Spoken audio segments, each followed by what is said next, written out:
What's going on, guys? Here she is, 3 years later since I did my first ever review on this channel. The King's generator. It's still going. So if you're not up to date with the channel and what we're up to at the moment, make sure you go back and check out our travel update video that we just released.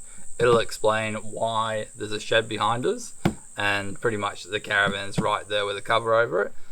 We've actually put pause on traveling while we come back to Brizzy, and with that being said, this generator has been sat now for about 3 months unused. So let's fire it up and see if it works again. Back when I was on the road, this thing used to fire up straight away, first pull, so we'll give it a go and see what happens. The fuel's probably gone off, so there's a little bit left in there. Let's see how she goes.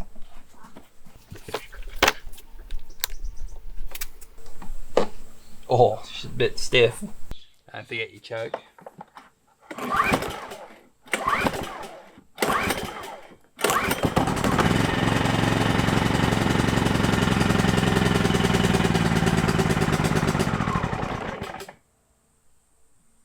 Not bad.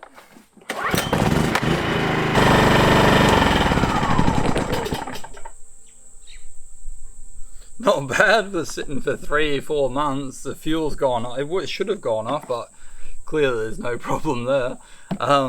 This video is pretty much to update you guys on my thoughts and how this thing's held together in the 3 years that I've had it. Obviously it's still running and there's no problems in that respect.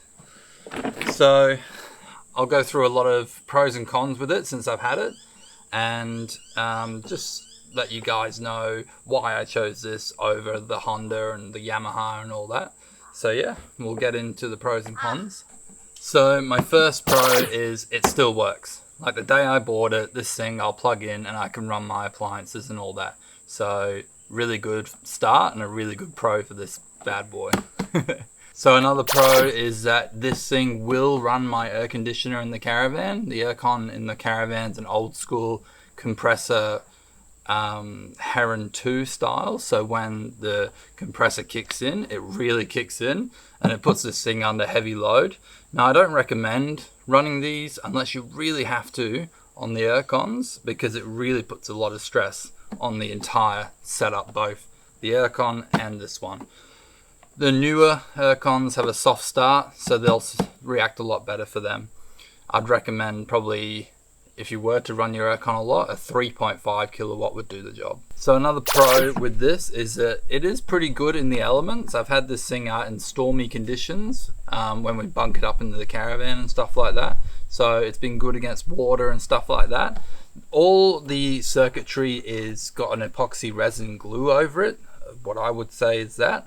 So it's actually really good for water, but some bits are still exposed. And if water gets in it, it'll shut the generator off from safety reasons. Now with that being said, we'll go straight into the cons of this Jenny. The con, you're not meant to tip it over, but the air intake's here. The air intake's right at the bottom. So a major con with that is when you get your generator out, you normally chuck it on the ground, which is dirt, sand, anything like that, grass. And what'll happen is it'll suck all of that up and through your engine into your, not through the engine, but through the case, and it'll try and go into the air filter as well. Now obviously the negative is everything gets clogged up and then you got to clean it out. So that is probably a poor design fault with these generators, but what you can do to protect that is put a cover under, like keep it out of the dirt, like put a crate under it or something like that, just to keep it out of the dirt and keep it all fresh air coming through and not the crap. So yeah, that's the first negative. So the next, So the next con is they are hard to service, and I'll go through now and quickly show you what I mean by that. I mean, there's 4 screws holding this outer case here intact. So what you do is you take the 4 screws out, this case comes off, and then it gives you full access of the unit. Now, as you can see, there's dirt and everything in it. That's just like I said, I've kept it in the dirt and it sucked it all through. So this big screw here is your air filter. Now this is what I was saying. This gets clogged. You can see it's got a bit of sand and stuff in it.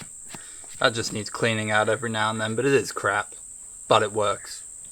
So put that back in. Now when you put this back in, make sure you don't push it all the way in or you'll suffocate the engine. That happened to me once and I was wondering why it wouldn't start, and that's because I rammed that all the way in. So make sure you put that in properly. I've done an oil change on this like 4 times now, and they are a pain in the bum as well. You got to undo your oil tap here and then pretty much lift it and pour the oil out. So it is a messy job, but it is what it is. You know, you get it done in the end. So never changed the fuel filter, so that's probably due to be changed.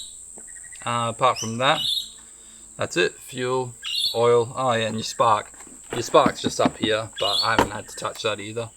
And that's it. So it's not too bad, but it is messy when you got to do the oil change, especially you got a bad back like me.